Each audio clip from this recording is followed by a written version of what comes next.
LGBTİ tamamen bu insani patolojik bir vaka, psikolojik bir vaka. Bu insanlarda hastalık. Çok istisnai hastalık durumunda olan insanların haklarını koruma adına komisyonlar kuran bir sendikadan bahsediyoruz. Yani binlerce, 920 bin eğitim çalışanı var.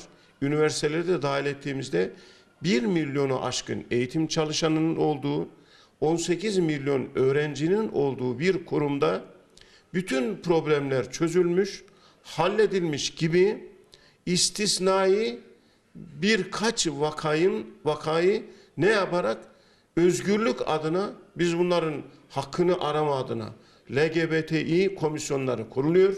Eğitim Sen'in bünyesinde bu basına yansıdı. Şimdi de basından öğrendiğimiz kadarıyla okullarda bununla ilgili eğitim seminerleri verilecektir. Kesinlikle biz bunu kabul etmiyoruz. Ahlaksızlığın semineri olmaz. Ahlaksızlığın eğitimi olmaz.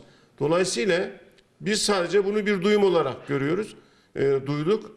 Fakat Milli Eğitim Bakanlığı'nı, ilgilileri, yetkilileri biz davet ediyoruz. Kesinlikle bunlara fırsat verilmemesi, böyle bir özgürlüğün olmayacağını, son günlerde gündemde Milli Eğitim Bakanlığı içerisinde nasıl olayların cereyan ettiğini de biliyoruz. Eğitim çalışanları içerisinde taciz olayları ile ilgili biz bunlarla uğraşırken, bunları önlemeye çalışırken ahlaksızlığı ön plana çıkarak ve bu taciz olaylarını adeta teşvik edecek mahiyette bir takım senaryoların gündeme gelmesi ve bunları çocuklarımız üzerinden yapıyor olması gerçekten düşündürücü.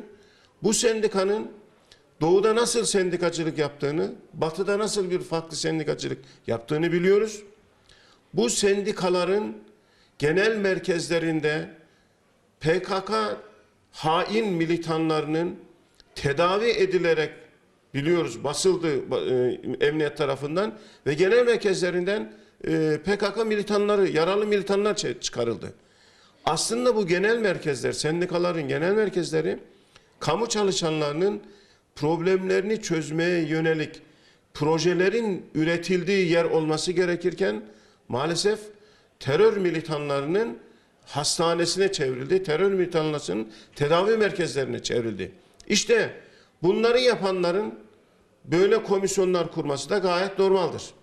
Terör örgütlerini kendi merkezlerinde tedavi edenlerin ahlaksızlığı da yaygınlaştırma adına, toplumun temeline dinamit koyma adına, toplumun değerlerini alt üst etme adına böyle sendikacılık, sivil toplum örgütü gücünü kullanmaları da gayet normaldir.